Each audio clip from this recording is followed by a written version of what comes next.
The snow over Manhattan looked soft and harmless that Christmas night, settling on the rooftops like a white blanket over a restless city. From the windows of a high-rise on the Upper West Side, the lights of Central Park shimmered like a picture Grace Holloway might have saved as a screensaver years ago, when New York was still a dream instead of a trap. Inside the apartment, nothing felt soft. The Christmas tree stood in the corner, white lights blinking too fast, their reflection flickering in the glass coffee table. Wrapping paper lay open on the rug beside an unopened Amazon box, because Grace had been trying to wrap the last tiny pair of socks for the baby before her back started screaming at her to sit down. She shifted on the couch, one hand pressed against her lower spine, the other resting over the mound of her belly. The baby rolled and pushed, heavy and low. Her breath caught as a small cramp tightened across her abdomen, then faded. She told herself it was just another Braxton Hicks, the kind the nurse at her last appointment had said would feel scary but mean nothing. She checked the time on her iPhone again. 10:37 p.m. Preston was late. An hour earlier, he had texted something about a client dinner at the Ritz-Carlton, running long, big deal, can't leave yet, you know how it is. She had typed, come home soon. The baby misses you. Then erased that second sentence before it could make her look clingy. She had settled on, drive safe, and watched the typing dots appear, then vanish, then appear again, until finally he sent back a thumbs up. Grace had planned a small Christmas Eve for just the two of them. Take out on the couch, a movie they'd already seen 10 times, him joking about how she balanced a bowl of popcorn on her belly like a little table. He had promised, weeks ago, that this holiday would be calm, just them and the baby's kicks. But the apartment felt like a stage after the actors had gone home, the props still in place, the story forgotten. The refrigerator hummed. Somewhere far below, a siren wailed and faded. The heater clicked on and off with a tired sigh. Outside, the city sparkled. Inside, the silence pressed against her ears. Another cramp grabbed low and hard, sharper this time. Grace sucked in a breath, fingers digging into the couch cushion. She counted slowly like the nurse had shown her, in for 4, out for 6, until the pain faded into a dull ache. It's too early, she whispered, rubbing small circles over her skin.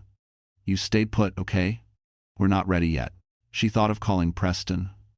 Imagined the way his voice would flatten, the way he would tell her not to be dramatic. That stress wasn't good for the baby, that clients came first, just for now. She set the phone back on the table. The front door lock clicked. Grace's heart jumped. She pushed herself up, legs unsteady, one hand gripping the edge of the coffee table. Water from the glass she'd forgotten to finish glimmered in a little ring on the surface, catching the Christmas lights. Preston, she called. The door swung open, letting in a slice of cold hallway air and bright fluorescent light. Preston stepped in first, his navy coat smelling of expensive cologne and hotel bar whiskey, his tie loosened, his hair perfectly in place. Behind him, a woman in a silver dress walked in like she owned the floor, laughing at something on her phone, the sound high and careless. Her heels clicked against the hardwood, sharp and steady. Grace stared. Her throat went dry. The woman didn't even look up. You said the car was waiting downstairs, the woman murmured, her voice low and intimate as if they were alone. Preston stiffened, then finally lifted his gaze. His eyes landed on Grace, on her swollen belly under the loose sweater, on the way she was holding the table to keep her balance. For a heartbeat, something close to guilt flickered across his face. Then it vanished. You're still up, he said, like she had done something wrong. The baby kicked so hard she gasped. The cramp came back, sharp and deep this time. As pain shot through her, she saw something move in the hallway, the shadow of an older man near the elevator, shoulders tense, a phone raised in his hand, as if he had been standing there for a long time, listening, waiting for the moment he finally had to step in, and the second Preston reached for her, that shadowed stranger silently hit record. Grace Holloway had always been good at pretending she belonged. As a child in Ohio, she learned early how to shrink into corners, how to smile when adults asked questions she didn't want to answer, how to stay quiet when the truth felt too heavy to carry. Her mother, Lorraine, raised her alone and never spoke a word about the man who had disappeared before Grace turned 3. Every time she asked about him, Lorraine would tighten her jaw and say, "Some people don't deserve to be remembered." And that was the end of it. Growing up, Grace convinced herself she didn't care. She filled the empty space with honor roll certificates, part-time jobs, and dreams bigger than her small two-bedroom rental. She'd sit in the public library until closing, flipping through magazines that showed the Manhattan skyline and glossy high-rise apartments like worlds she hoped were real. She'd whisper to herself, "Someday," imagining a life where she wouldn't have to worry about overdue bills or hand-me-down coats or a mother exhausted from double shifts. But the truth was simpler and sadder. She wanted a family. A real one. Not perfect, just present. In middle school, she tried to bond with relatives, an aunt who forgot her birthday every year, a cousin who made fun of her thrift store shoes, but connection rarely stuck. She kept reaching anyway, like a child knocking on every locked door, hoping one might open. It never did. By 17, she learned to bury hurt deep. By 22, she learned to bury it under achievements. She won a small scholarship, moved out of state, studied computer science, and told everyone she was fine, even when she wasn't. Loneliness followed her from campus to her first job, a quiet flat near San Francisco where she coded late into the night because silence felt safer than hope. Then came the phone call that broke whatever pieces of her childhood were still unbroken. Her mother was gone, sudden heart failure, no warning. Grace flew home, stood in the same living room where she'd once built cardboard forts, and realized there was no one left who truly knew her. At the funeral, a stranger handed her a sealed envelope. Inside was a single sentence written in her mother's shaky handwriting. "Forgive me for the things I could not explain." Grace stared at those words for months. Forgive what? Explain what? Who? She searched old boxes for clues, scraps, anything. Nothing. Her past remained a locked door with no key. When she moved to New York 2 years later, she told herself she was starting fresh. New job, new city, new life. Still, she carried an ache she never named. And then she met Preston. He appeared at a tech networking mixer hosted in a glass-ceiling lounge overlooking the Hudson. He wasn't like the loud financial guys she'd overheard bragging about deals. He was calm, charming, attentive. He remembered her coffee order the second time they met. He bought her a scarf on a cold night just because. He made her feel chosen, something she hadn't felt since childhood. When he said, "You deserve stability," she believed him because she needed to. Looking back, she should have noticed the signs. The way he corrected her casually, the way he picked her outfits for fun, the way he discouraged her from visiting coworkers or traveling without him. But Grace had waited her whole life for someone to stay. She mistook control for care, intensity for love, routine for safety. And when Preston proposed, she didn't question the speed. She didn't question why he insisted on a small wedding, no extended family, no digging into her past. She said yes, grateful to finally belong to someone. But belonging, she would soon learn, could feel like captivity. And as snow fell outside their Manhattan apartment years later, with pain tightening through her abdomen and a stranger recording in the hallway, Grace's past began knocking again because the man watching from the shadows knew a truth about her childhood that would shatter everything she thought she understood. Grace met Preston Holloway on a rain-slick October evening in San Francisco, the kind where the wind pushed umbrellas sideways and everyone rushed the crosswalks with hunched shoulders. She had ducked into a tech networking event mostly for the free pastries, expecting to grab a name tag, shake 2 hands, then leave unnoticed. Instead, as she stood awkwardly near the refreshment table, Preston appeared beside her like he had been waiting for someone to save. He wore a charcoal coat, water still clinging to the sleeves, and he smiled with the confidence of a man who rarely heard the word no. "These events are torture, aren't they?" he joked, picking up a paper cup of coffee. "Everyone pretending they belong." Grace laughed, surprised he'd voiced the exact thought she was silently dying inside.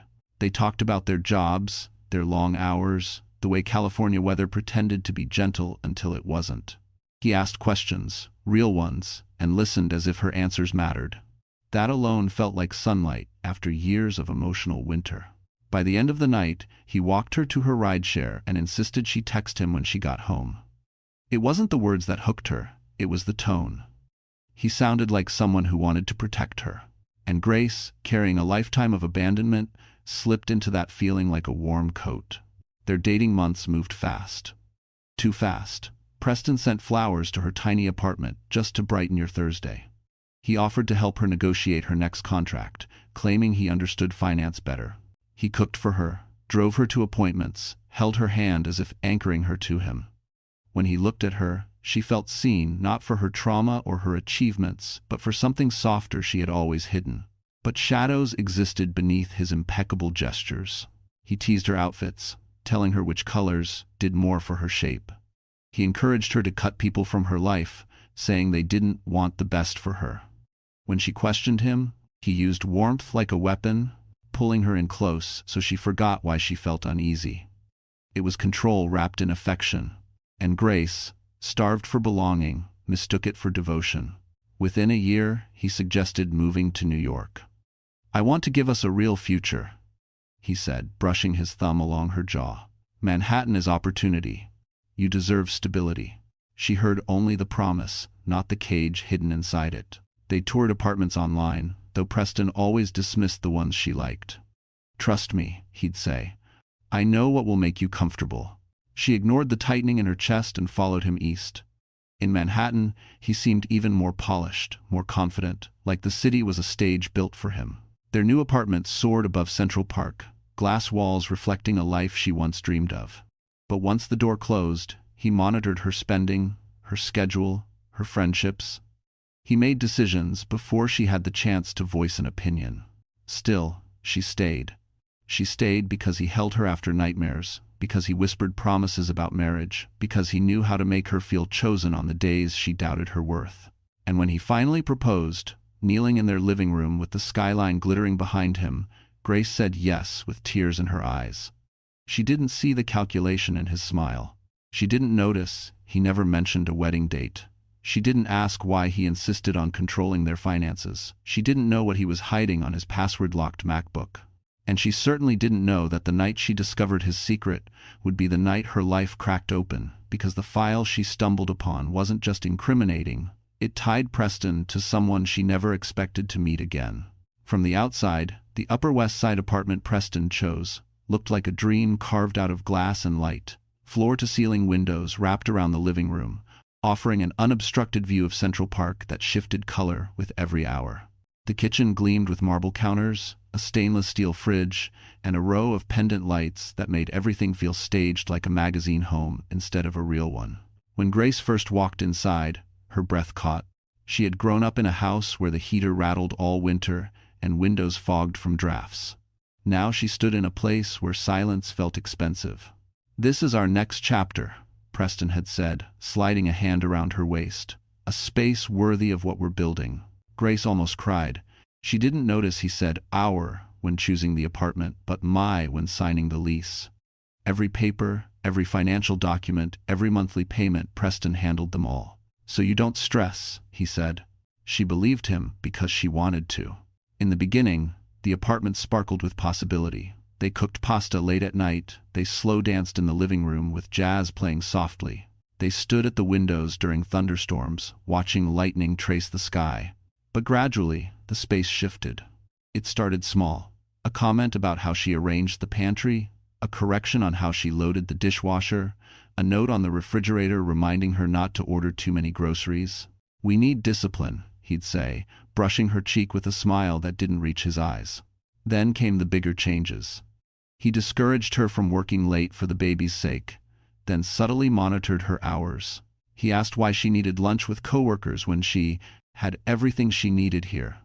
Her world shrank without her noticing. When she bought a maternity sweater online, he questioned the price. When she ordered a second pair of shoes, he frowned. "We don't want to waste money on unnecessary things, sweetheart," he said, locking his gaze on hers until she felt genuinely ashamed. Still, she told herself she was lucky. She had a home she never imagined. Preston earned well. The baby kicked strong. Maybe this was what stability looked like: tidy, disciplined, predictable. But the apartment changed mood depending on Preston's temper. On good nights, he poured wine, which she declined during pregnancy, cooked dinner, and talked about promotions or future investments. Grace listened carefully, wanting to be supportive. On bad nights, he paced the living room, MacBook Pro open, arguing on the phone about liabilities, escrow leaks, and department audits. When she asked if everything was okay, he snapped, "Don't worry about things you don't understand." Gradually, Grace felt the walls closing in. The apartment that once felt like a dream began to feel like a luxury prison, beautiful but suffocating. She kept telling herself it was just pregnancy, hormones, or stress. But deep down, something whispered, "This is not love, this is control dressed in silk." One evening, while Preston showered after a tense phone call, Grace wandered into his home office. Her heart thudded. His desk light was still on, papers scattered like he'd left in a hurry. She noticed a folder labeled Fiscal Arbitration Confidential. She didn't touch it, but the sight alone chilled her. She turned toward the windows, trying to slow her breathing. The city glittered below, vibrant and alive, while she felt increasingly trapped inside a life curated by someone else. She reached over to straighten a stack of papers, and a small key slid off the edge, landing on the floor with a metallic tap. She frowned. She had never seen that key before. It was silver, engraved with a serial number, and attached to a tag labeled Deposit Box, Midtown Branch. Her pulse hammered. What deposit box? Why did Preston have it? Why had he never mentioned it? Before she could think, footsteps sounded in the hallway. Preston was leaving the shower earlier than usual. Panic surged. She shoved the key back exactly where she found it and hurried out of the office, heart pounding like she had stolen something. She didn't know it yet, but that tiny key was the first loose thread in Preston's carefully woven life, and pulling it would unravel a secret connecting him to someone she believed was long gone. The first real crack in Preston's polished exterior came on a Thursday night, one so ordinary that Grace later wondered how she hadn't sensed the storm building. She had made chili his favorite, hoping it would ease the tension that had lingered all week. Preston had been snappish, pacing, quick to anger. She figured work was stressful again, and she tiptoed around him, careful not to ask too much, careful not to breathe too loudly. He arrived home late, smelling faintly of whiskey and cold winter air. His jaw was tight, his hair slightly out of place, rare for him. Grace set down her spoon as he entered the kitchen, studying him with hopeful eyes. "Dinner's warm," she said softly. "Want me to fix you a bowl?" He didn't answer. Instead, he threw his coat across the counter, pulled his phone from his pocket, and slammed it face down. "Do you ever think before you act?" he growled. Grace blinked. "What? What happened?" "You ordered another set of baby pajamas." His tone dripped with accusation. "We talked about expenses, Grace." Her throat tightened. "It was a sale. And the baby? I don't care if it was free. I told you to be mindful." She swallowed the sting rising behind her eyes. It was pajamas, not $1,000 purchase. But arguing would only push him further. She'd long learned which words triggered him. He sank into a chair, rubbing his forehead. "You need to listen," he muttered. "Money is tight right now." That made her freeze. Money? Tight? Preston always boasted about his financial stability, his confidence, his deals. Then why the strain? Why the sudden anger over small purchases? Why the late nights? Why the deposit box key? "Are things okay at work?" she asked cautiously. He lifted his head slowly, his expression hardening as if he'd been insulted. "Don't pry into matters you don't understand." "I'm not prying. I'm worried." "Well, stop." He stood abruptly, chair scraping the floor. "If you want to help, stay in your lane." Her chest squeezed with humiliation. She turned off the stove, keeping her back to him so he wouldn't see her trembling. Behind her, Preston grabbed his MacBook Pro and retreated into his office, slamming the door. The apartment felt colder. The next day brought more cracks. Grace woke to an empty bed. From the hallway, she heard Preston speaking in a low, frantic whisper. She stepped quietly toward the sound, stopping just before the corner. "I told you it's handled," Preston hissed. "Don't call again. You want the feds looking at us? Keep your damn mouth shut." Grace's stomach dropped. "Feds?" She pressed a hand to her belly, as if shielding the baby from whatever threat lurked in Preston's words. He continued speaking, too soft for her to catch everything, but she heard fragments. Audit, paper trail, Harrison, and exposure. Her pulse thudded in her ears. Harrison. The name meant nothing to her, and yet something about the tone, the urgency, the fear, it chilled her. When Preston ended the call, she hurried to the kitchen and pretended she'd been making tea. He walked in, adjusting his tie, acting as if nothing had happened. "You're up early," he said, kissing the top of her head without warmth. "You too," she replied, forcing a smile. He grabbed his coat. I'll be home late, don't wait up. And with that, he left. Grace spent the rest of the morning pacing. Something was wrong, deeply wrong. She wanted to believe Preston's stress was temporary, that the man she loved still existed beneath the anger, the distance, the secrecy, but with every passing day, the illusion felt thinner. By afternoon, she made a decision. When Preston left his office earlier, he forgot to close a folder on his desk. She knew she shouldn't open it. But fear outweighed guilt. Heart-hammering, she stepped inside and lifted the cover. Inside were financial statements, ones that didn't add up. Wire transfers, large withdrawals, unexplained transactions under shell company names. Then her eyes landed on a printed email thread. Sender, P. Holloway. Recipient, S. Clark. Her breath stopped. Sienna.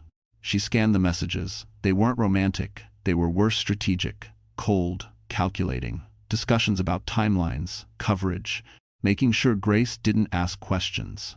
She felt like the floor dropped from beneath her. And then she found a document with a signature that made her hands go numb. Harrison Vale. Why was Preston tied to a man she'd never met? Why did the name feel like a shadow waiting to swallow her? Her vision blurred as fear prickled her skin. She pressed a hand to her belly, whispering, "It's okay, baby, we're okay." But for the first time, Grace wasn't sure that was true, because the deeper she read, the clearer it became. Preston wasn't just hiding infidelity, he was hiding a crime that could destroy them both. Sienna Clark entered Grace's life long before Grace ever knew her name. She appeared first in whispers, passing mentions, vague references, subtle changes in Preston's behavior, but Sienna didn't become real until the night Grace found her name in the email thread. After that, the woman felt like a shadow moving silently through the apartment, leaving cold breezes and uneasy questions behind. Sienna wasn't someone Grace would have imagined Preston gravitating toward. Grace pictured his type as composed, intelligent, steady, but Sienna, based on the fragments Grace uncovered, was something else entirely: bold, reckless, dangerously ambitious. She worked in public relations for a well-known financial group downtown, the sort of firm that hosted rooftop parties overlooking the East River and expected its employees to be both beautiful and merciless. Grace clicked through the rest of the emails, her chest tightening with every message. The tone between Preston and Sienna was unsettling, not romantic, but conspiratorial. They exchanged coded messages about coverage gaps, media containment, and narratives. Often, Sienna sent Preston articles about corporate whistleblowing cases, followed by alarming notes like, "This could be us if she looks too closely." Grace. Her heart raced. It wasn't just infidelity, it was strategy. Manipulation. A plan she was never meant to discover. Later that afternoon, unable to stop her imagination from spiraling, Grace searched Sienna online. Her social media accounts were public, curated with glossy photos, cocktail dresses, rooftop sunsets, work events, a polished life captured through filters and confidence. She was stunning, the sort of woman who turned heads effortlessly. But there was something in her smile that unsettled. Grace too perfect, too sharp, like kindness edged with knives. Scrolling further, Grace found a photo posted just 3 nights earlier. Sienna in a silver dress, the same one she wore entering Grace's home that Christmas Eve. She stood beside Preston. Their proximity looked professional enough to outsiders, but Grace saw the subtle lean in Sienna's posture, the familiarity in Preston's smirk. Seeing it felt like a punch to the lungs. Her hands shook so hard, she nearly dropped her phone. She pressed a palm to her belly, whispering, "I'm sorry. I'm so sorry." She wasn't sure who she was apologizing to, the baby, herself, or the life she once thought she had. The more she learned about Sienna, the worse the picture became. A former colleague of Sienna's had written a blog post years ago describing her as brilliant but venomous. Someone else commented underneath, "She knows which strings to pull and who to ruin." Another review hinted at unethical tactics, media manipulation, and a rumor about her destroying a coworker's career to climb a little higher. It wasn't gossip Grace wanted, it was confirmation. Preston wasn't just having an affair, he'd aligned himself with a woman who weaponized information for sport. Someone who understood reputational warfare. Someone who could help him bury secrets, including Grace. The realization made Grace feel physically ill. She remembered how Preston had become increasingly paranoid over the past month, how he checked the apartment cameras twice a day, how he grew agitated when mail arrived with unfamiliar names, how he snapped when she innocently asked about a voicemail from an unknown number. And now, seeing Sienna's involvement, the pieces clicked into place. They weren't afraid of Grace leaving. They were afraid of what Grace could expose. That night, Preston returned home unexpectedly early. Grace sat at the kitchen island with a cup of tea she didn't drink, trying to calm her breathing. Preston looked immaculate, fresh shirt, clean shave, not a trace of guilt on his face. "You look tired," he observed, studying her. "Are you feeling okay?" Grace forced a nod. "Just the baby. Long day."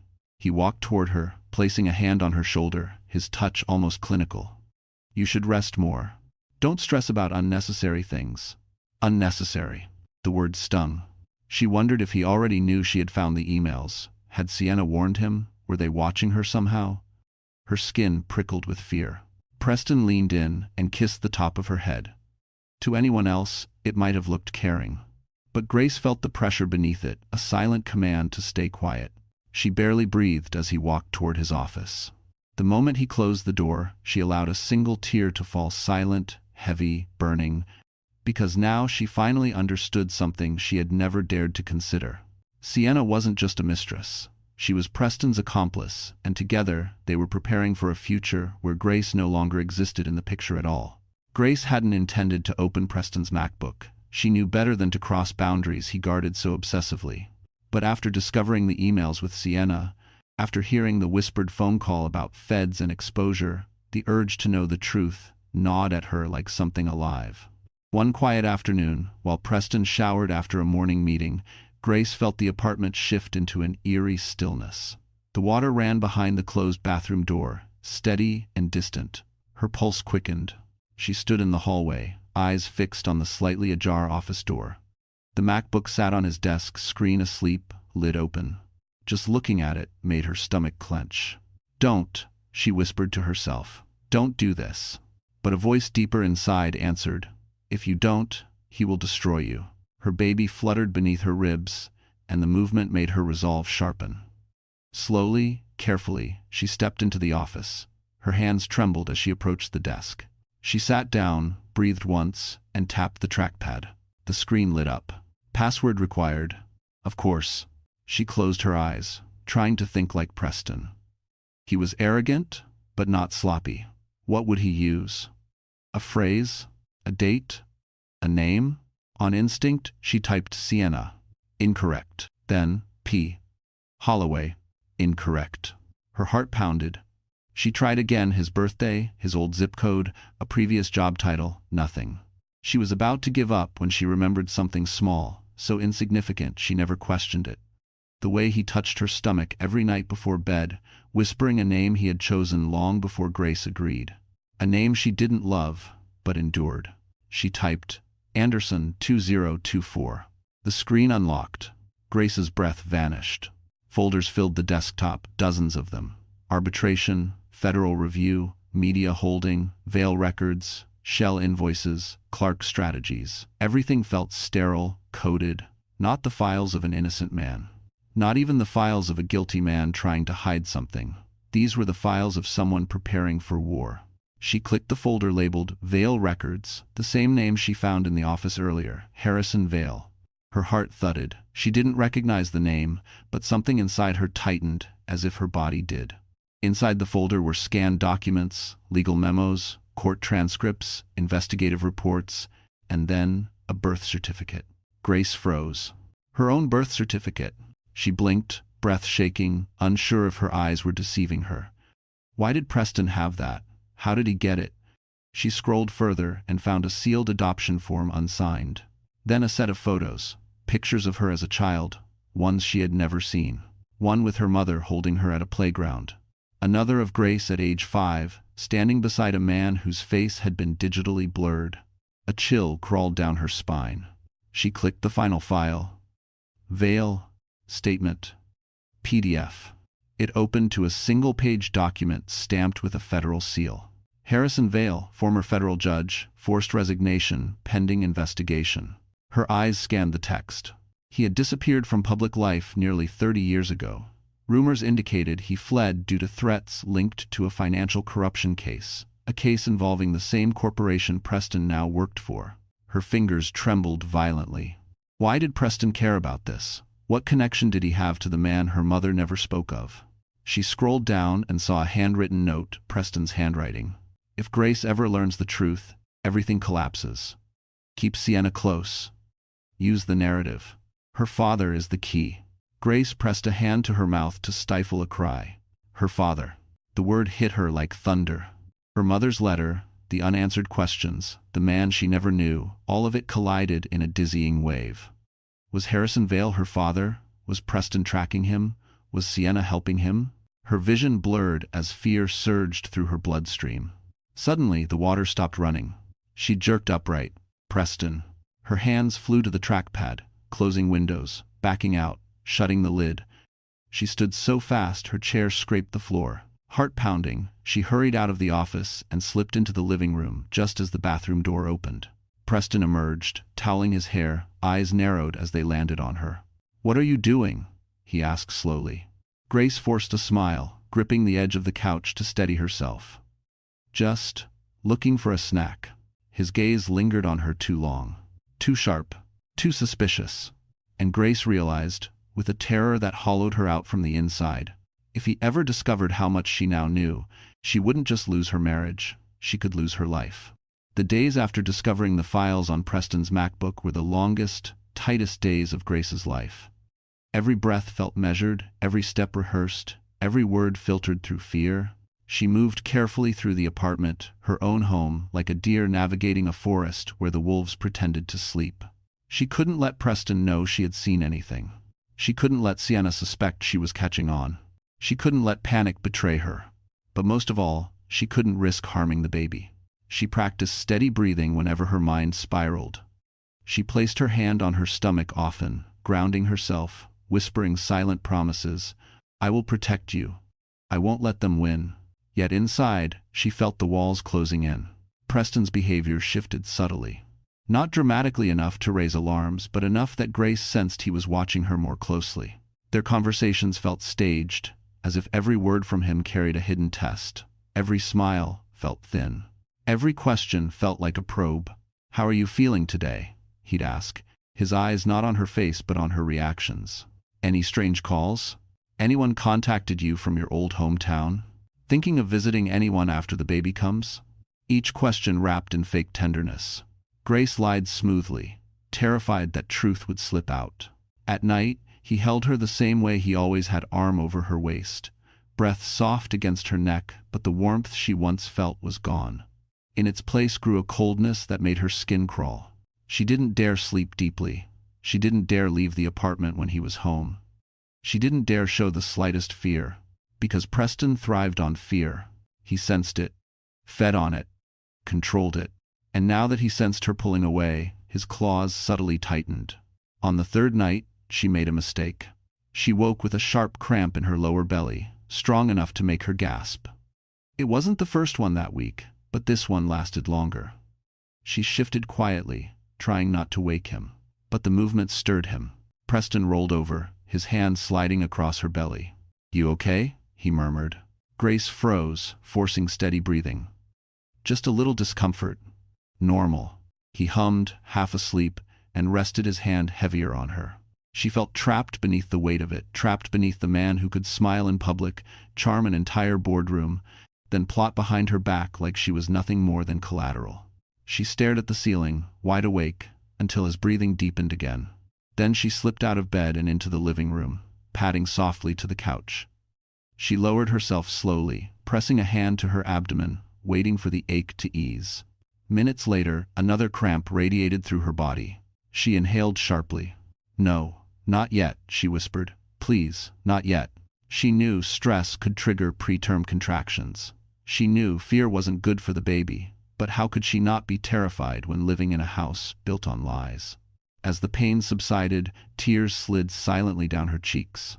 She wasn't just fighting for truth anymore. She was fighting for survival. The next morning brought a different kind of tension. Preston stood by the window with his phone pressed to his ear, back stiff, tone icy. "No, I don't care what she thinks," he snapped quietly. "Just do your part. When the time comes we move. I'll handle her." Grace's heart pounded. Her. She knew exactly who he meant. She stepped back into the hallway before he noticed her, swallowing the rising panic. She needed a plan, something that would allow her to escape without alerting him. But where could she go? She had no family, no savings, no one she could trust. Except, her mind flashed back to the name in the files. Harrison Vale. Her breath trembled. If he truly was her father, if he truly had been watching her life from the shadows, then maybe, just maybe, he was the one person capable of helping her. But tracking him down on her own was impossible. Preston had eyes everywhere, and Sienna had influence in media spaces Grace couldn't even understand. Still, the thought planted a seed, a small flame of hope flickering in her darkness. She placed a hand over her stomach. "We'll find a way," she whispered. That evening, something happened that made her blood run cold. A notification buzzed on her phone, an email, sent anonymously. No subject, no message, just one attached image. Her birth certificate, the same document she found inside Preston's Vale Records folder. Grace's fingers shook violently as she stared at the screen. Someone was warning her, or threatening her, or watching her every move. The apartment door clicked. She jumped. Preston walked in, smiling too wide, carrying takeout as if they were a normal couple expecting a normal baby in a normal world. And Grace, heart hammering, phone still warm in her hand, realized something chilling. The silent war inside their glass apartment wasn't silent anymore. Someone else had entered the battlefield, and she didn't know if they were there to save her or destroy her. For the rest of the evening, Grace couldn't eat. She pushed noodles back and forth across her plate while Preston talked about a board presentation he had single-handedly saved, his voice annoyingly self-satisfied. She nodded in the right places, smiled when expected, but her mind churned around the anonymous email. Who sent it? How did they know what she saw? And why send it now? Her birth certificate was not something anyone should have access to, not without intent, not without purpose. And the timing was too perfect to be accidental. As Preston washed up after dinner, she slipped into the hallway, leaning against the cool wall to steady herself. She unlocked her phone and tapped the image again. Nothing unusual, just the birth certificate. But the fact it had been sent meant someone was close enough to know what Preston kept hidden, close enough to know the danger she was in. Her pulse quickened. There was one person who made sense. One person who had been watching from a distance. One person whose name appeared in those files. Harrison Vale. Her breath shook as she whispered it. The name felt heavy, like truth pressing against her ribs. There had been moments, fleeting ones throughout her life, where she sensed someone was there without seeing them. A man at her mother's funeral who stood too far away to be a friend. A figure she noticed once at a coffee shop when she still lived in San Francisco. A stranger on the subway platform in New York who disappeared when she glanced back. She always assumed she was imagining it. Now she wasn't so sure. The next morning, as Preston prepared for work, he seemed distracted, restless, checking his watch every few minutes. He kissed her forehead before leaving, but his lips barely touched her skin. "I'll be home late," he muttered. Grace nodded. "Be safe." He paused in the doorway. "You too." Something in his tone made her stomach twist. He said it like a warning, not a wish. When he finally left, she exhaled a breath she didn't know she'd been holding. She waited exactly 10 minutes, enough time for the elevator to reach the lobby, for the doorman to exchange pleasantries, for Preston to step out into the cold and disappear into the city. Then she grabbed her coat, slipped on her boots, and reached for her purse. She needed air, she needed clarity, she needed... A soft ding sounded outside the door. Grace froze. Someone was on her floor. Her heart thudded painfully. Preston had just left. He wouldn't return this soon. Sienna wouldn't dare show up without him. She tiptoed to the peephole and pressed her eye to the glass.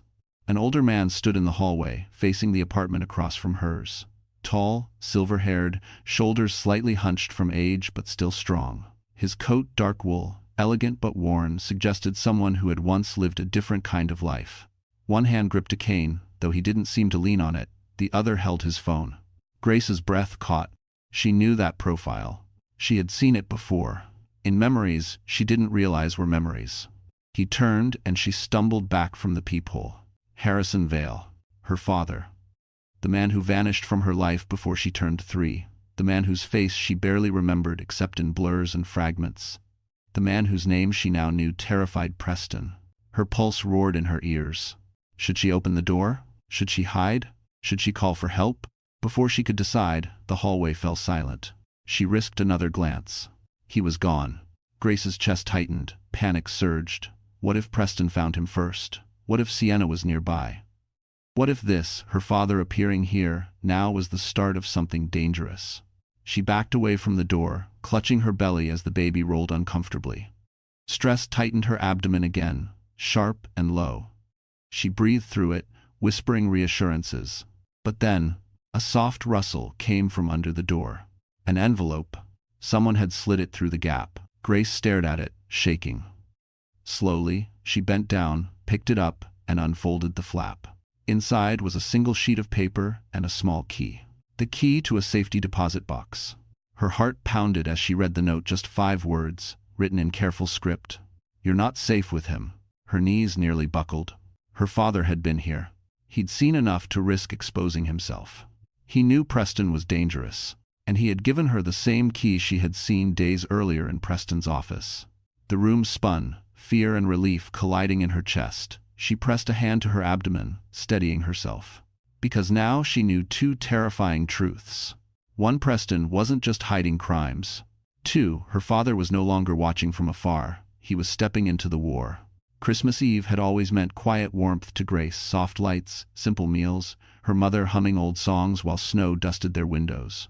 She never imagined her own Christmas Eve would unfold in a penthouse of glass, filled not with love, but with danger thick enough to choke on.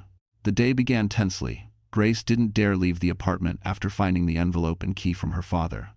She hid it behind a loose vent panel in the guest room, her hands shaking the whole time. The message, "You're not safe with him," echoed through her skull like a warning bell she couldn't silence. All morning she tried to rest, but her body worked against her. The stress brought waves of tightening across her belly, each sharper than the last. She forced deep breaths, drank water, walked slowly around the apartment. Eventually the contractions eased. She whispered to her baby, promising safety she wasn't sure she could give. Just after sunset, Preston texted, "Running late? Don't wait to eat." No heart emoji, no explanation. Grace swallowed the dread rising in her throat. She placed her hand over her belly. "Just one peaceful night," she whispered. "Just one." She decorated the tree as a distraction. She plugged in the string lights, their glow warm and soothing. She placed the last ornament, a tiny ceramic star, on the highest branch she could reach. For a moment, the silence felt gentle again, until the elevator dinged. She stiffened. Footsteps approached 2 sets, not 1. She felt it before she heard the voices. Preston's low, tense murmur. A woman's bright laugh. Grace's stomach dropped. No, not tonight, not here. The door swung open, and there stood Preston, coat unbuttoned, eyes glassy from drinking. And beside him, Sienna, in the same silver dress from the photo. The same dress she wore the first moment Grace saw her in person. Her perfume reached the room before she did, sharp and sweet, filling the space like poison. Grace felt the world tilt. "What is she doing here?" Grace whispered. Preston didn't blink. "We stopped for a drink. It's not a big deal." "A drink?" Grace repeated, voice trembling. "It's Christmas Eve." Sienna lifted a brow, strolling into the apartment as if she owned it. "Relax, Grace. We brought wine. Let's not ruin the holiday." Grace's breath caught. She steadied herself on the back of the couch. Her belly tightened painfully, but she forced her voice to remain steady. "I don't want you here." Sienna's smirk sharpened. "Well, he does." Grace looked at Preston. Really looked. He wasn't just indifferent, he was cruelly calm, as if he'd been waiting for this confrontation. "Preston," she said, "why are you doing this?" He shrugged, loosening his tie. "You've been unpredictable lately. Emotional. I thought having someone else around might ease the tension." Tears stung her eyes. "I'm 8 months pregnant, Preston, and you brought your mistress into our home." Sienna laughed softly. Mistress is such an old-fashioned word. Grace felt the room cracking beneath her feet. She shook her head. "Get out." Instead of obeying, Preston stepped closer, too close, his expression hardening. "Don't raise your voice," he warned. I'm not. Yes, you are. His jaw tightened. You've been on edge for weeks. I'm tired of tiptoeing around you. Grace felt something inside her break. Tiptoeing? You've been lying to me, hiding things, working with her, planning something. Preston's eyes darkened. You don't know what you're talking about. But Grace did know. And for the first time, she wasn't afraid to show it. I know about the files, she whispered. I know about the deposit box. I know about Harrison. Preston lunged. Not fast, not dramatic, but with a suddenness that made her stumble backward. His hand clamped around her arm, squeezing hard enough to send pain shooting up her shoulder. What did you say? He hissed. Let go, she gasped. But he squeezed harder. Hard enough to bruise. Hard enough to hurt the baby. Sienna watched, frozen not out of fear, but fascination. Grace's knees buckled. Pain ripped through her belly, so sharp she cried out. Preston's grip loosened as she collapsed to the floor. Her water broke. The warm rush soaked through her clothes, pooling around her knees. Oh my God, Sienna whispered. Is she? Grace clawed at the floorboards, breath ragged, vision blurring. The contraction hit like a freight train, longer and stronger than any before. Preston stepped back, panic flickering across his face before anger smothered it. You're doing this on purpose, he snapped. You always need attention. Grace screamed as another contraction tore through her. And out in the hallway, unseen by all three, a shadow moved. A man stood there. Older, gray-haired, eyes burning with fury. Harrison Vale. Her father, the ghost she thought she'd imagined. Phone in hand. Recording. Calling for help. Finally stepping out of the shadows. And Grace, barely conscious, understood. This was the night her life would change forever, because the man who'd abandoned her long ago had returned at the exact moment she needed him most. Grace collapsed sideways onto the hardwood floor, her breath breaking into sharp, shallow gasps. The warm flood beneath her spread quickly, and the contractions, wild, uncontrollable, tore through her like lightning. The Christmas lights blinked beside her, cheerful and oblivious, reflecting off the pool of amniotic fluid gathering around her legs. Her vision blurred, her hands clawed for something, anything to hold on to. But she wasn't prepared for what happened next. Sienna pulled out her phone. Not to call 911, not to help, but to record. People need to see what's happening, Sienna said, her voice shaking with excitement, not fear. Just in case she spins a story later. Grace stared, horrified. Stop, please, help me. Sienna angled her phone lower, stepping closer. She's hysterical. See? Completely unstable. Preston didn't stop her. He didn't even look at Grace. He paced instead, running a hand through his hair, muttering curses under his breath. This isn't happening. Not tonight. Not like this. Another contraction gripped Grace, so strong she cried out, her hands shaking violently. Her body felt like it was breaking open, pulling her into a world she wasn't ready for. Preston, she gasped. Please, call someone. He whirled around, anger flaring. Stop telling me what to do. Grace flinched. Every shout sent another wave of terror through her body. Sienna zoomed in her camera. Preston, this could actually work in your favor. If she gives birth like this, no one will blame you for wanting custody. Grace's heart cracked. She was in labor, terrified, hurting, alone. And the man she once trusted with her life now looked at her like she was a problem he wished he could delete. Look at her, Sienna said, circling like a vulture. This is what instability looks like. Grace forced her trembling hands to push herself upright, but her legs buckled. The baby wasn't just coming. The baby was coming fast. Please, she whispered, her voice barely audible. Just call for help. Sienna smirked. I'll call when Preston tells me to. Preston stood at a distance, jaw tight, fists clenched. Not approaching. Not helping. Just calculating, his eyes darting between Grace, the spreading puddle, and the phone in Sienna's hand. He was choosing his reputation over her life. Another contraction hit sharp, deep, relentless. Grace screamed, her voice echoing against the high ceilings. From the hallway, muffled voices stirred. Someone must have heard. Then, a sound cut through the chaos. A loud knock, followed by another. Then a voice, firm and controlled. Preston Holloway, open the door. Preston froze. Sienna lowered her phone. Grace's heart thudded. The voice came again, closer, angrier. Open the door, or I will break it down." Preston swore under his breath. "Who the hell?" Before he could finish, the door burst open. Harrison Vale stormed in. Not as a ghost, not as a shadow, but as a man ready to wage war. His presence filled the room, tall, authoritative, eyes blazing. He held his phone upright, recording everything, his jaw tight with controlled fury. Sienna stumbled back. Who is this?" Harrison ignored her. He dropped to his knees beside Grace, his coat sweeping across the floor as he cupped her trembling face. His voice softened instantly. "Grace, sweetheart, I'm here, I'm right here." Grace sobbed. She didn't question how he knew her name. She didn't question why he was here. Her body was in too much agony, her mind too fractured. "Help me," she choked out. "I've already called an ambulance," he assured her. "They're minutes away." Preston stepped forward. "You can't just break into my home." Harrison rose to his full height, eyes locked on Preston with a power that made the room seem smaller. "You put your hands on a pregnant woman," Harrison said, voice trembling with righteous rage.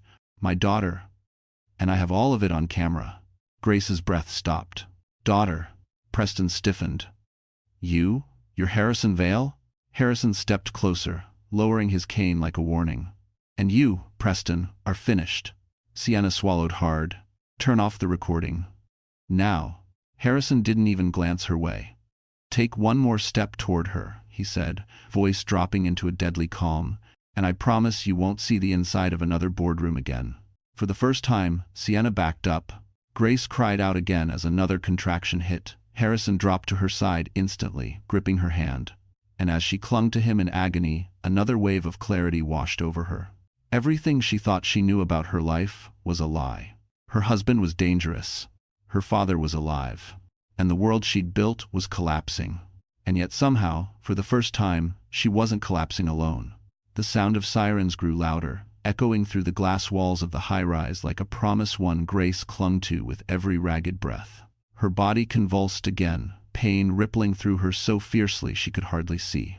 Harrison squeezed her hand, grounding her, steady but trembling with emotion he had held back for nearly 3 decades.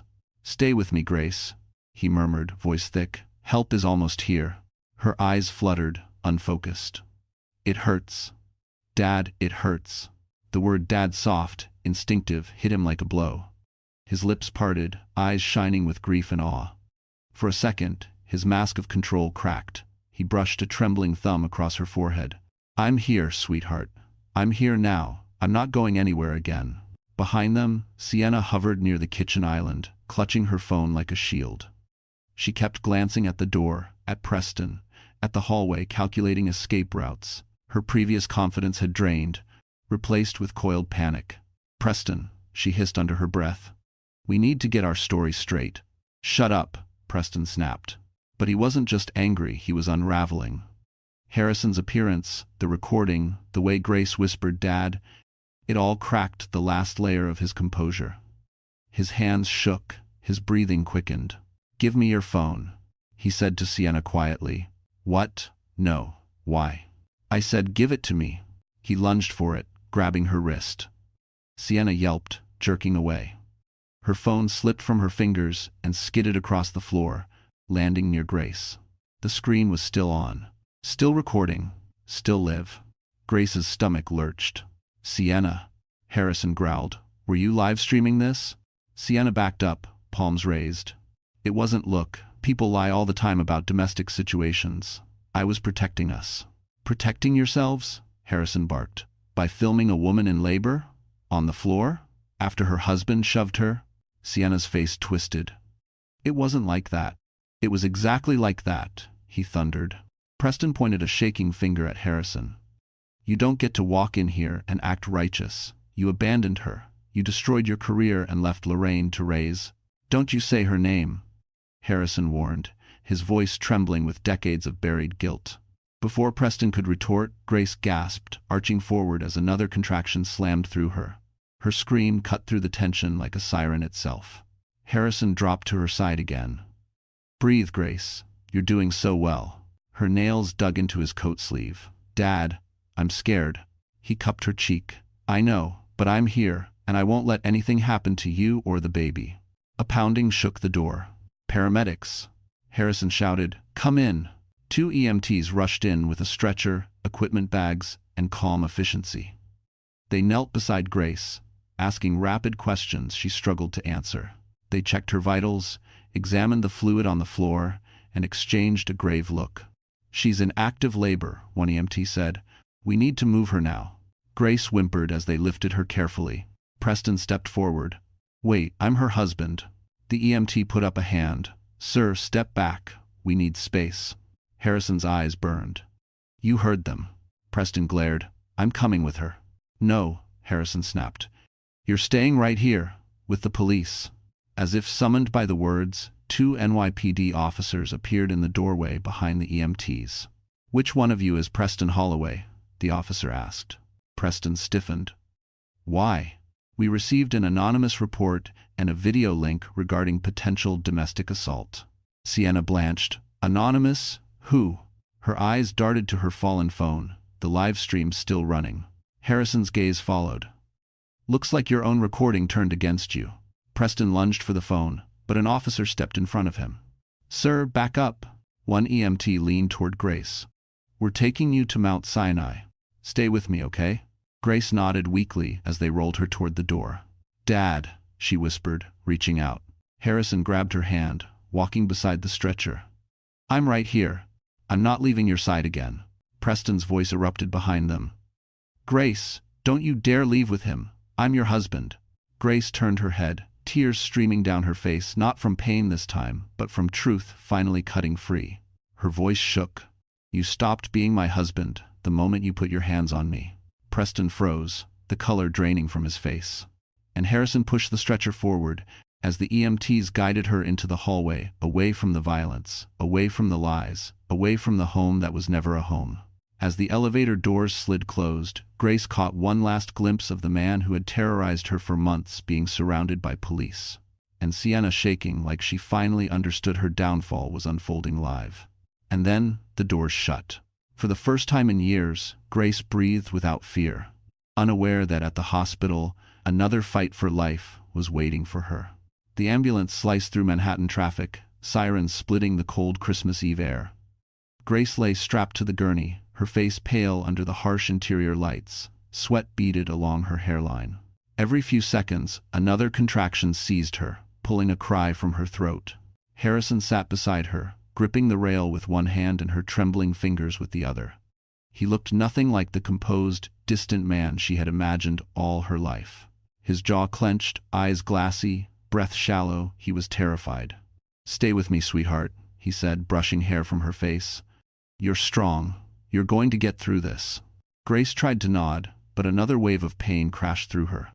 Dad, the baby, is something wrong? One EMT leaned closer. Your blood pressure is high, and contractions are close together. We're getting you there as fast as we can. Grace squeezed her father's hand.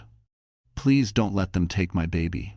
Harrison's throat tightened. No one is taking anything from you, not anymore.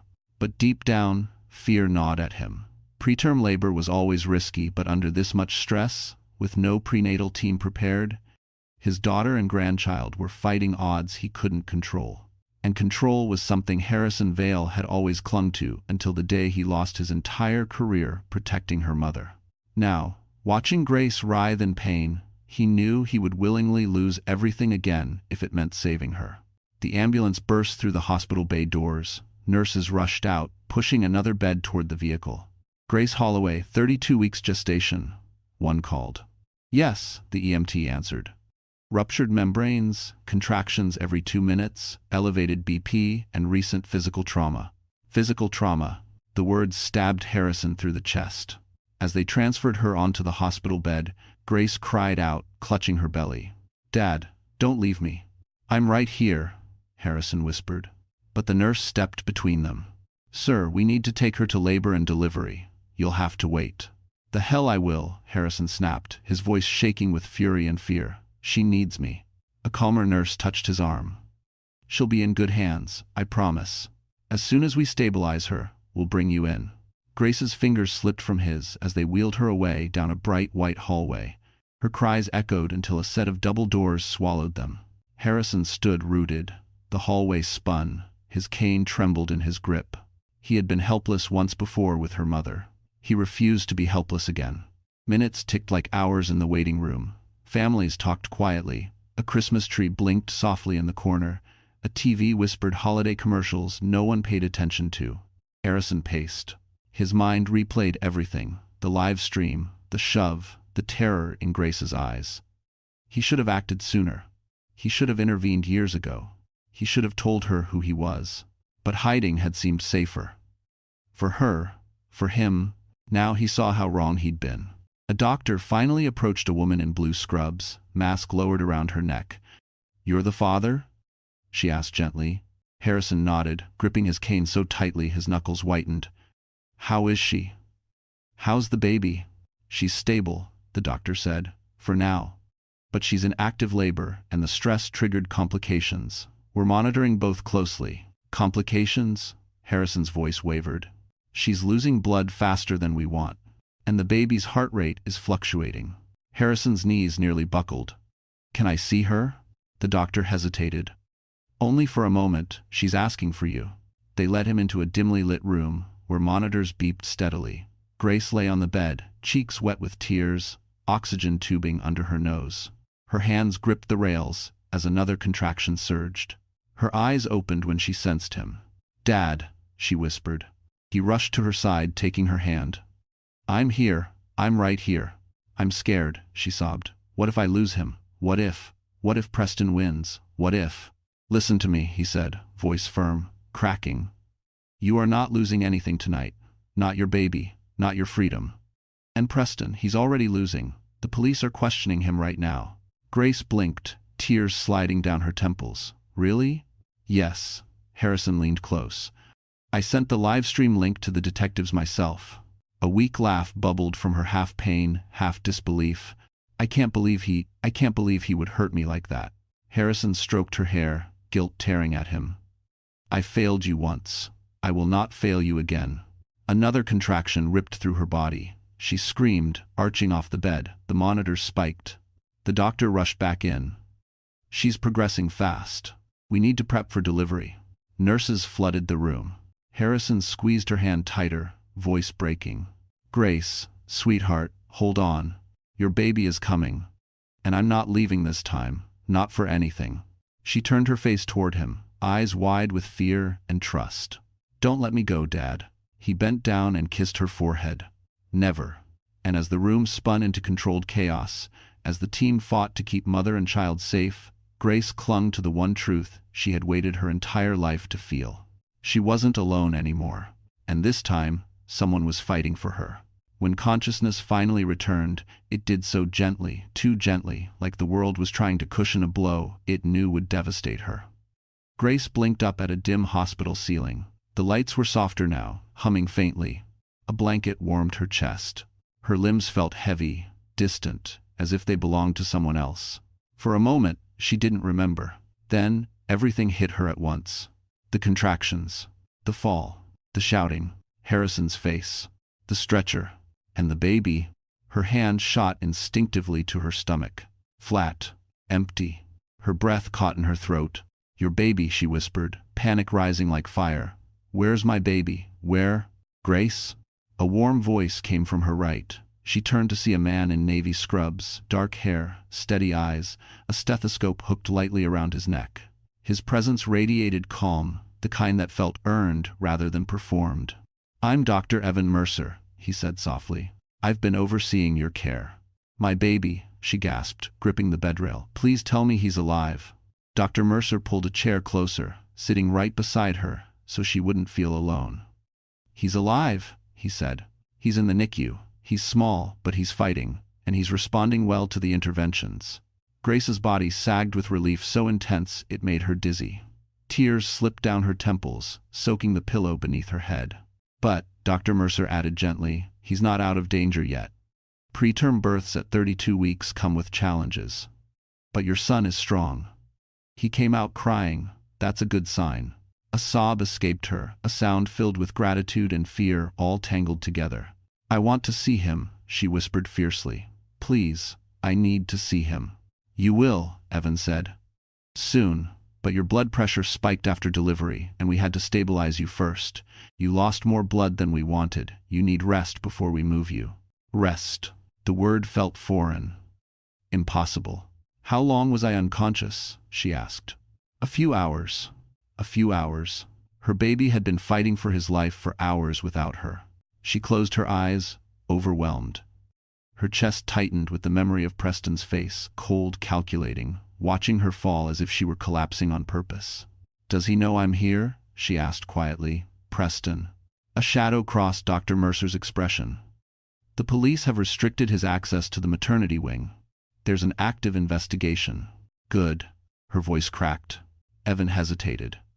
"I also spoke with the man who brought you in, Harrison. He hasn't left the waiting room." Grace swallowed hard. He says he's my father." Evan nodded gently. "He does, and he seems deeply remorseful, protective, and absolutely committed to keeping you safe." Her breath trembled. She didn't know how to process that. She didn't know how to hold anger and longing at the same time. "Let him in," she whispered. Evan stood. "I'll bring him." As soon as the door closed, the silence became thick with everything she hadn't said, everything she needed to face. She lifted a hand to her cheek, feeling the dried tear tracks there. She wasn't the same woman she had been yesterday. Something had broken. Something new was forming in its place. The door opened again. Harrison stepped in slowly, his face etched with exhaustion and fear he didn't bother to hide. The moment his eyes met hers, his chin quivered. "Grace," he whispered. She didn't know what to say. She didn't know how to reconcile 3 decades of absence with the man who had carried her into the ambulance, held her hand through contractions, and shouted at police officers on her behalf. "Why didn't you come sooner?" she choked out. His eyes flooded. He came to her bedside, kneeling as if he wasn't worthy to stand above her. "I wanted to," he said. "Every day for 30 years, I wanted to. But I was being hunted, sweetheart. If I came near you, you and your mother would have been targets." Grace's breath hitched. "Targets for what?" "For the same men Preston works with," Harrison said softly. "The same men who tried to ruin me. Preston didn't choose you because he loved you, Grace. He chose you because of me." The words were, knives slow, deliberate, cruel in their truth. Grace turned her face away, tears slipping silently. "So, all of this, everything, it started long before I even knew him." "Yes," Harrison whispered, "but you are not defined by his choices. And neither is your son. You are here. You survived. And you will rise from this." For a moment, neither spoke. The room pulsed with grief and revelation. Finally, Grace exhaled, trembling. "I want to see my baby." "I'll push your chair," Harrison said, voice breaking. "If you'll let me." She turned her head toward him fully. "I need you to," she whispered.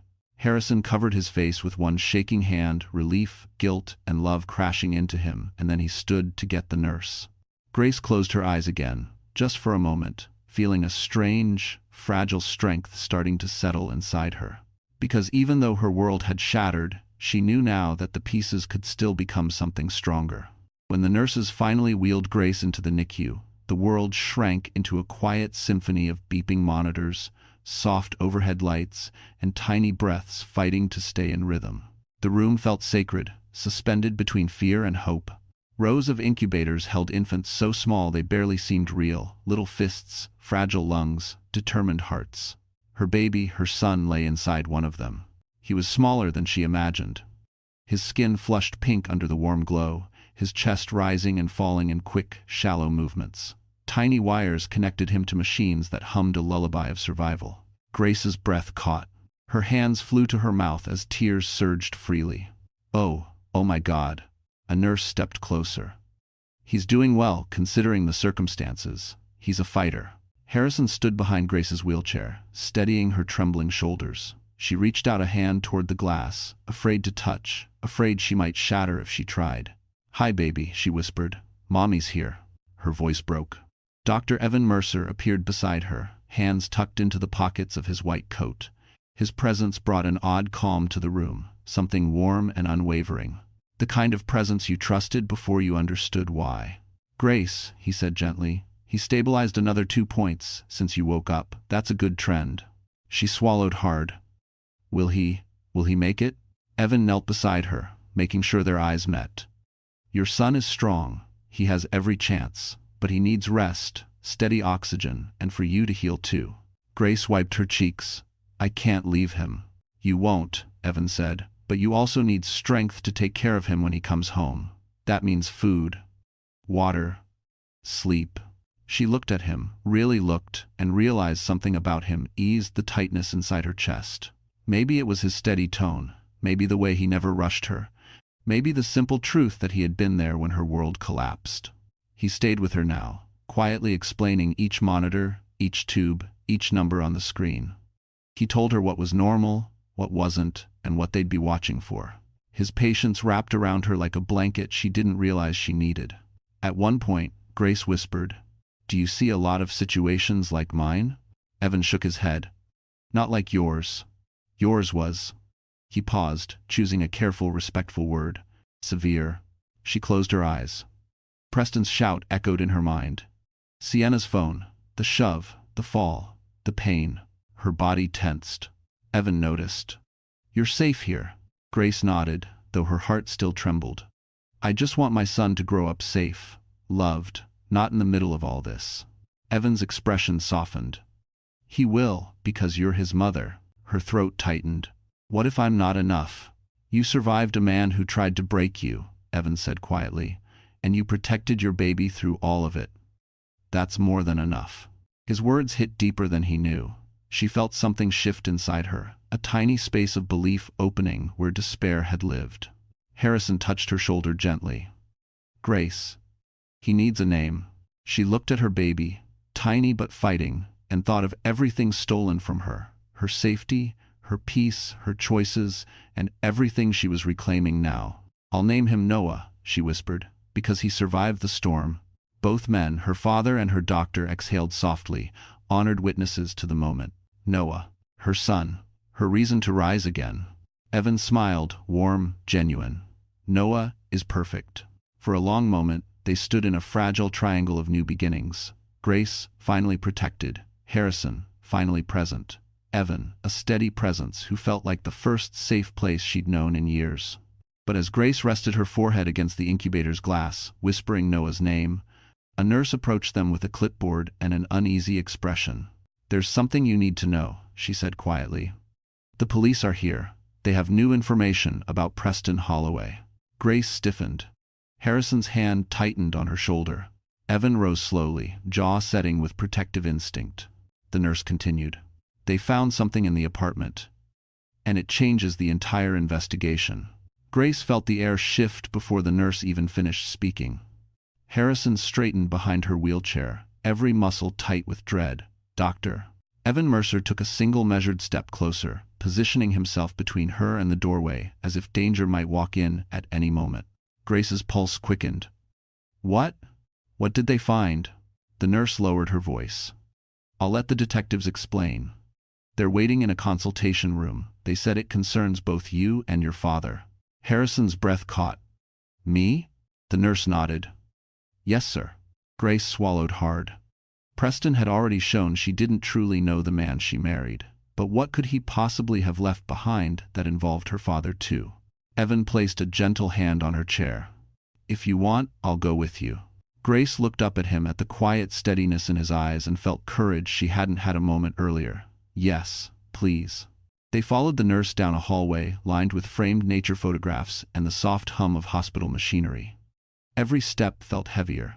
Grace kept glancing back toward the NICU doors, wishing she could stay with Noah instead of facing whatever storm waited ahead. The nurse opened a side door. Inside sat two detectives, a woman with sharp, observant eyes and a tall man flipping through a file thick with papers. "Miss Holloway," the female detective said, rising. "Mr. Vale, Dr. Mercer." She gestured to the chairs. "Thank you for speaking with us." Grace settled into the seat beside her father. Evan stood behind them, arms folded, a silent shield. The male detective closed the file. "We need to inform you that your husband is now in custody." Grace felt a ripple of relief, but it didn't settle. Something darker lurked beneath their tone. "For what charge?" Harrison asked. "Several," the detective replied. "Domestic assault, attempted coercion, financial fraud." A pause. But that's not all. The female detective slid a small evidence bag across the table. Inside was a USB flash drive. Grace's stomach twisted. What's on it? The detective nodded to the file. Preston kept meticulous digital records of his communications, his contingency plans, and his intentions. Intentions? Harrison echoed. He was planning to frame Grace, the detective said softly. After the baby was born. Grace blinked, dizzy. Frame me for what? For mental instability, the detective replied. Enough to claim full custody and cut you out permanently. Her throat closed. Evan rested a steady hand on the back of her chair. But why? She whispered. Why take Noah from me? The detective inhaled deeply. Because Preston feared exposure. Not just for fraud, he believed you were close to uncovering a past case connected to your father. Grace stared at her father. Harrison looked down, jaw tight. What case? She whispered. Harrison adjusted his cane. The one that ended my career. The detective continued for him. Preston discovered documents linking his current firm to the same corruption you tried to expose 30 years ago, Mr. Vale. He knew the moment Grace connected the dots, everything would collapse. Grace's breath trembled. So he didn't marry me because he loved me. No, the detective said gently. He married you to monitor and control you. Harrison flinched, guilt rippling across his face. The male detective added, We also discovered a hidden home camera, one Preston installed without your knowledge. All footage is now evidence. Grace's throat burned. He watched me? All the time? Yes. Her hands shook so violently she tucked them beneath her thighs. I should have protected you, Harrison whispered, voice breaking. I should have. It's not your fault, Grace murmured, though her heart ached. She had been a chess piece in a game she never knew existed. The detective cleared her throat. There's more. Grace looked up, exhausted. More? We reviewed the live stream recorded by Sienna Clark. It's already circulating online. Public pressure is rising, and Preston's firm is panicking. Good, Harrison muttered. But the video also includes audio of something he said right before the assault, the detective added. Something important. She clicked a small recorder. Preston's voice crackled through the speaker. If she finds out about Vale, we're done. Don't worry, once the kid is born, she's out. Permanently. Grace covered her mouth, choking back a sob. Evan moved closer, his hand landing reassuringly on her shoulder. The detective stopped the recording. This proves intent, and it strengthens every charge against him. Grace felt both shattered and strangely vindicated. So what happens next? She asked weakly. We move forward with prosecution, the detective said. But Grace? You should know we also have enough evidence to subpoena the individuals who threatened your father years ago. Harrison's eyes widened. You mean? Yes, the detective said. Your case can be reopened. Grace stared between the detective and her father. 3 decades of silence. 2 lives torn apart. One truth rising from the shadows. Evan knelt beside her chair, his voice low and steady. Grace, this is the beginning, not the end. She breathed shakily, absorbing the weight of it all. Her son was fighting for life. Her marriage had been a lie. Her father's past was resurfacing. But something new, something powerful was taking form. Because for the first time in years, Grace wasn't running, hiding, or enduring. She was preparing to rise. And as she met the detective's eyes, voice steady despite the tremor in her hands, she said, Tell me what I need to do next. That night, after the detectives left, the hospital room felt impossibly still. The storm had passed, but debris still littered every corner of Grace's mind. She sat upright in her bed, hands folded protectively in her lap, staring at the window where faint city lights flickered against the glass. Evan lingered near the doorway, refusing to leave until she felt steady enough to sleep. Harrison sat in the corner, shoulders slumped, exhaustion etched into the lines of his face. They were both silent, giving her space to breathe, but space only made the weight heavier. Finally, Grace spoke. He planned everything. My marriage, my pregnancy, my future. Her voice wavered. He treated me like property. Evan stepped forward slowly. You were never property. You're a survivor. Grace shook her head. But I didn't see it. I didn't see any of it until it was too late. Harrison leaned forward, eyes shining. Sweetheart, Predators hide behind love. They hide behind kindness. Your strength isn't measured by how soon you recognize the danger, it's measured by the fact you survived it. She swallowed hard. But I should have known. No, Evan said gently, you shouldn't have had to. Grace looked down at her hands, bruised, trembling. I trusted him. I thought he loved me. I thought we were a family.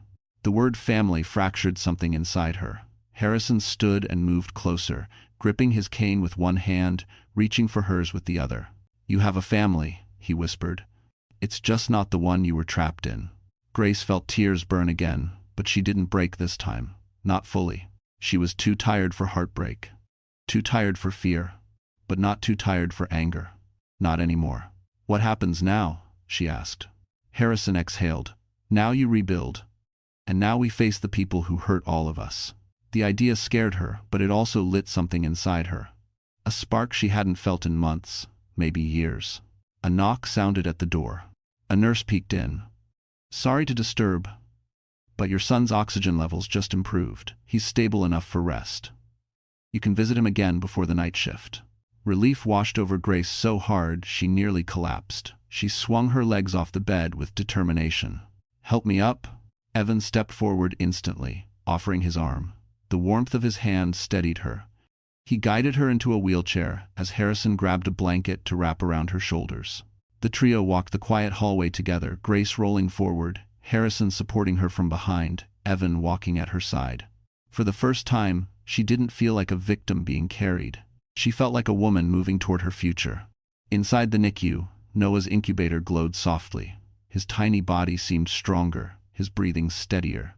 Grace pressed her palm against the glass. Hi, baby. Mommy's here again. A calm settled in her chest. For the first time since Christmas Eve, she felt something new. Hope. Evan watched her with quiet admiration. Not romantic, not yet, but deeply protective. As if he recognized the moment she found her strength again. You're healing, he said softly. Grace didn't look away from Noah. I don't feel healed. That's not what I said, Evan replied. I said you're healing. It's a process, one breath at a time. She let those words settle into her bones. When they returned to her room, the detectives had left paperwork on the side table. Statements she needed to sign, documents detailing charges, and a protective order preventing Preston from stepping within 500 feet of her or Noah.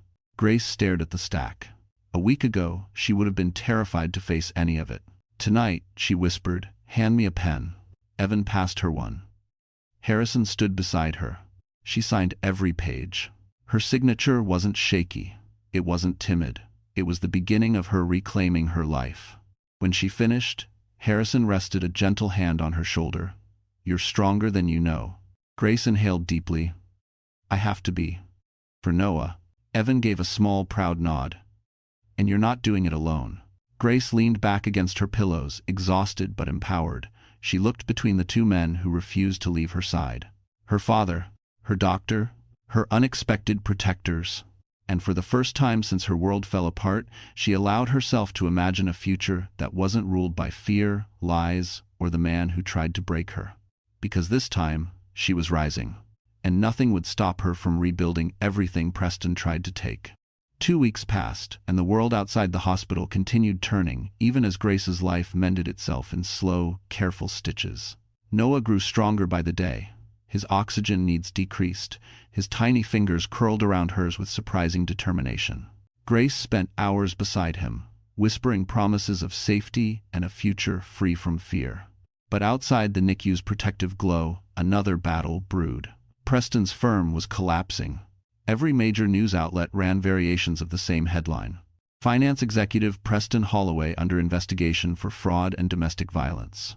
Public outrage soared when clips from Sienna's live stream spread across social media. People saw Grace on the floor, pregnant, bleeding, begging for help, while Preston looked on. It was the kind of video that punched straight into the nation's conscience. And it wasn't going away. Still, there was one more step that needed to be taken, one only Grace could lead. The invitation came from Preston's former company, a mandatory shareholders hearing on Fifth Avenue. A boardroom showdown where the firm would publicly address the investigation, the scandal, and the security footage found hidden in the couple's apartment. Grace was asked to attend as the primary victim and witness. She could have said no, but she didn't. She needed closure. She needed truth. She needed the world to see her not broken, but standing. And so, with Noah improving, with doctors assuring her she could leave the hospital for a short period, she agreed. The morning of the hearing, New York was coated in frost. The sky glowed pale blue above Fifth Avenue as Grace stepped out of a black SUV. Harrison supported her on one side. Evan walked on the other, his hand gently touching her elbow to steady her. She wore a simple black wool coat over her recovery clothes, a soft scarf. No makeup except a touch someone at the hospital insisted she accept. She didn't need glamour. She didn't need to look strong. She was strong. Cameras flashed the moment she appeared. Grace, over here. Is it true Preston planned to take your baby? How do you feel being here today? Do you have a message for victims of domestic violence? Grace kept her chin lifted, her breath steady. Harrison glared at anyone who stepped too close. Evan stayed just inches from her, scanning the crowd with quiet vigilance. Inside the skyscraper, they rode the elevator to the 36th floor. The doors opened to a marble hallway lined with executives, some whispering, some avoiding eye contact, all aware their empire was burning. The double doors to the boardroom swung open. There he was.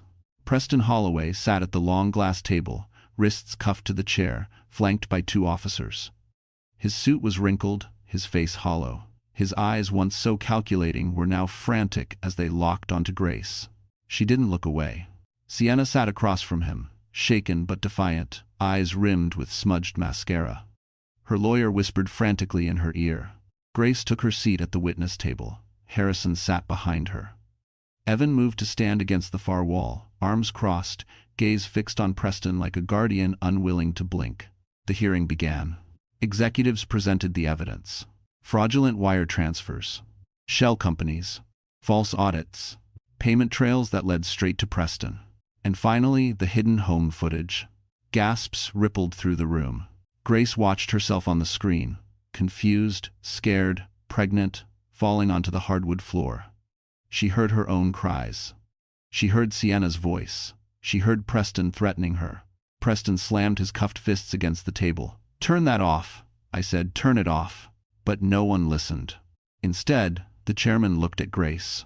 "Miss Holloway, do you wish to make a statement?" She rose slowly. Her legs trembled, but her voice did not. "I want to say one thing," she began, eyes fixed on her husband. "For years, I believed love meant endurance, silence, patience. I tolerated cruelty because I thought I didn't deserve better." Her voice deepened. "But now I understand something. The moment a man raises his hand to the woman carrying his child, he stops being a husband and becomes exactly what Preston became." She inhaled, steady and strong. "My son will never know the man who hurt me, and I will never be afraid again." Cameras flashed, executives murmured, someone clapped softly. Preston sneered. "You think this erases what your father did? You think you're safe?" Harrison stepped forward, voice low and lethal. "She's safer than she's ever been." Officers pulled Preston back as he lunged. The chairman spoke. "This hearing concludes with the unanimous decision to remove Preston Holloway from the company and move forward with full legal cooperation." And just like that, the empire Preston built on lies shattered. Grace didn't smile. She didn't celebrate. She simply turned away, ready to return to Noah, the only future that mattered. As she reached the hallway, Evan caught her gaze. "You did more than survive today, Grace." She exhaled shakily. "What did I do?" "You took your life back." And for the first time, she believed him. Grace expected the courthouse to feel cold, but when she stepped through its doors, it felt strangely warm, alive with murmurs, footsteps, and the quiet hum of justice in motion. Sunlight spilled through the skylights, illuminating the marble floors, as if the building itself wanted to bear witness to what was coming. Today was the arraignment. Today, Preston would face a judge. Today, the truth she'd carried like a wound would finally be spoken aloud. Evan walked beside her, a steadying presence, his hand hovering near her back but never pushing, never guiding, just supporting. Harrison stayed on her other side, chin set with a father's fierce resolve. Every few steps, he glanced down at her, as if to make sure she wasn't fading. But she wasn't fading, not anymore. She entered the courtroom, and the sound inside shifted. Reports whispered, cameras clicked, attorneys shuffled papers. Grace took her seat in the front row, directly behind the prosecution's table. Then she saw him, Preston Holloway, the man she once thought she would grow old with, the man she once trusted with her heart, her home, her future. He looked nothing like the polished executive she married. His hair was unkempt, his jaw dark with stubble, his expensive suit wrinkled and ill-fitting. Cuffed, defeated, he avoided her gaze at first. But when he finally looked up, his eyes burned with something feral. Hatred, loss of control, fear disguised as fury. Grace's stomach tightened, but she didn't look away. A bailiff called the room to order. Everyone rose as the judge entered. Preston's attorney immediately launched into pleas for leniency, painting Preston as emotionally overwhelmed and provoked by marital instability. Grace almost laughed. Instability? The only unstable thing in that home had been him. The prosecutor stood, calm, precise, a stack of evidence files in his hands. With the court's permission, I'd like to present Exhibit A, he said.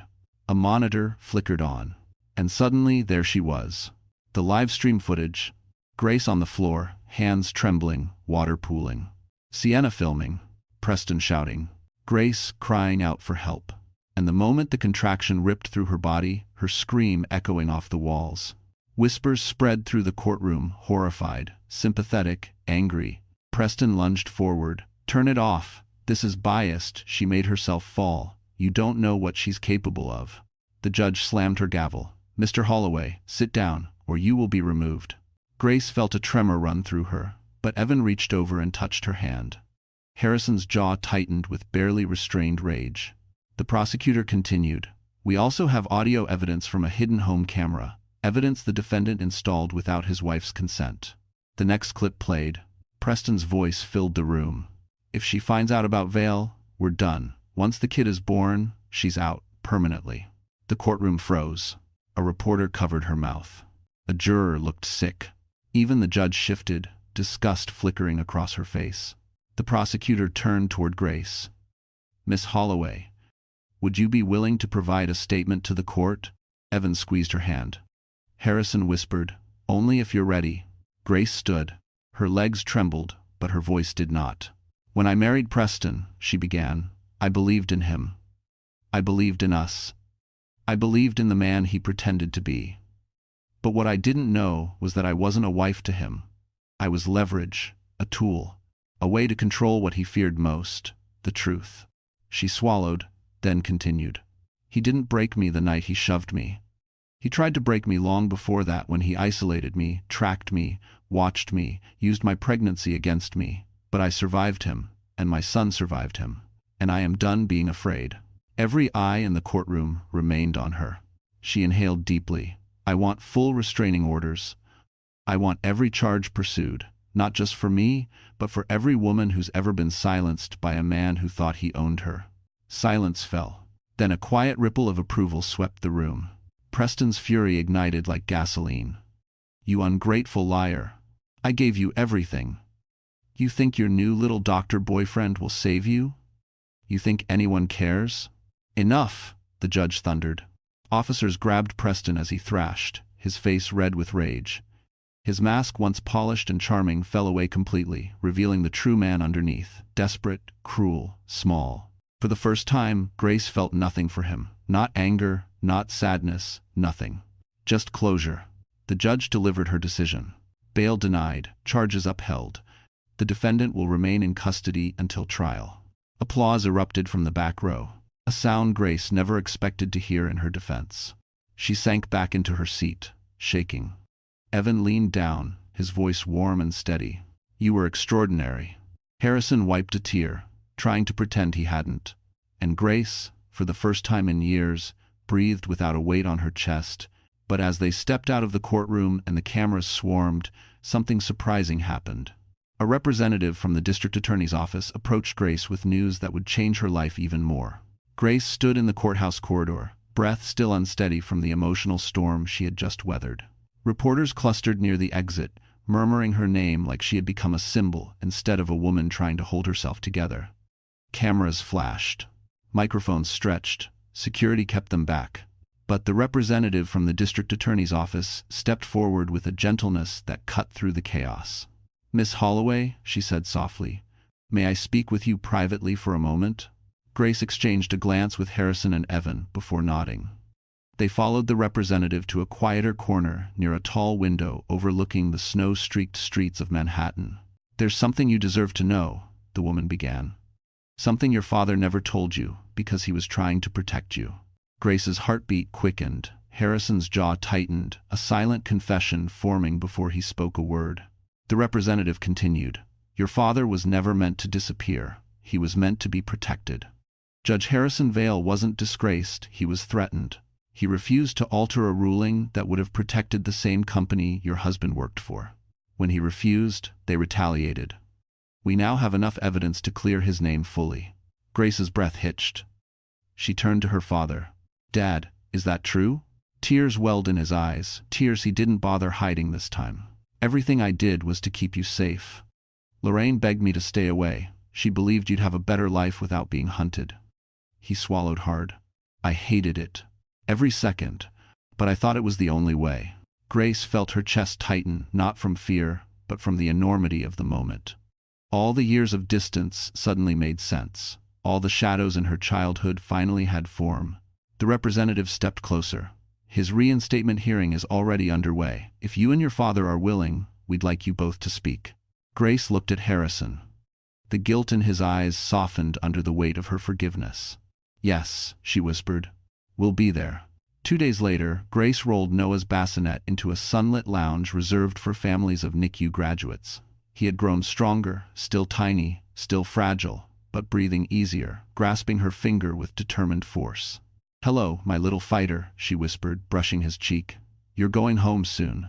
Harrison stepped into the room wearing a new suit, simple, dignified, his posture straighter than she had ever seen. The reinstatement panel had ruled in his favor. His name was cleared, his legacy restored.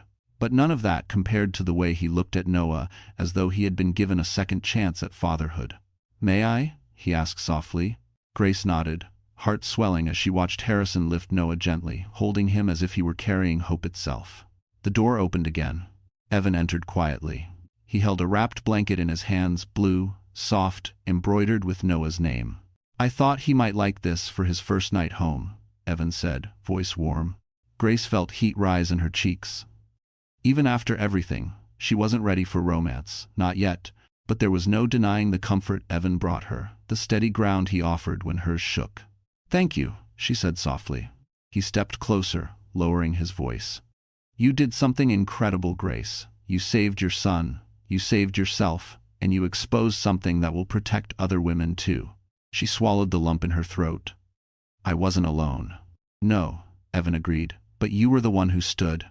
Their eyes held, a quiet understanding flowing between them. A knock on the door interrupted. A social worker peeked inside. "Miss Holloway, we have the final paperwork ready. We need your signature for Noah's birth certificate." Grace exhaled slowly. A new name, a new beginning, a chance to erase the shadow Preston left behind. She took the clipboard. At the line marked "Father," she paused. "Do you want me to fill that in?" the social worker asked gently. Grace looked at Noah, then at her father, her real father still holding him with trembling joy. Then at Evan, whose steady presence had become something she could lean on. She smiled softly. "Yes," she said. "Write Harrison Vale." Harrison froze. "Grace," he whispered, voice cracking. "Are you sure?" She wiped her tears. "You fought for me when it mattered most. You stood by me when I thought I had no one. Noah deserves to know the name of a man who protects, not harms." Harrison bowed his head, unable to speak. The social worker filled in the form. Noah Vale. A name born from truth, from survival, from love restored, not broken. Later, as Grace prepared to leave the hospital, Evan walked her to the elevator. Snow drifted gently outside the tall windows, the city shimmering with possibility instead of fear. "When you're ready," Evan said, "I'd like to take you and Noah out for a real meal. Not hospital food. Something peaceful, warm, maybe a little celebratory." Grace laughed softly, a sound she hadn't heard from herself in months. "I'd like that," she said. "Just one step at a time." Evan nodded. One step at a time. The elevator doors slid open. Grace pushed Noah's bassinet inside, Harrison beside her. She looked back at Evan one last time, and for the first time since her world collapsed, she felt not survival, but the beginning of a beautiful life. A life where she wasn't owned, or controlled, or afraid. A life where she was loved truly, gently, freely. As the doors closed, she whispered, "We're going home." So that's the end of our story. And if you're still here with me right now, my friend, it means something inside this journey touched your heart in a quiet, personal way. Maybe it reminded you of someone you love. Maybe it reminded you of a pain you once carried. Or maybe it reminded you of your own strength. Grace's story teaches us something powerful. Healing doesn't happen all at once. It happens moment by moment, breath by breath, choice by choice. Marcus Aurelius once wrote, "You have power over your mind, not outside events. Realize this, and you will find strength." Grace didn't choose what happened to her, but she chose what came next. And that choice changed everything. Life will break us in unexpected ways, but it also offers unexpected hands to help us rise again. A new beginning can come from a place you never saw coming. If this story touched you, even a little, I invite you to like this video, share it with someone who may need encouragement tonight, and subscribe so you never walk these emotional journeys alone. We're building a community here, one heart, one story at a time, and I'm truly grateful you're part of it.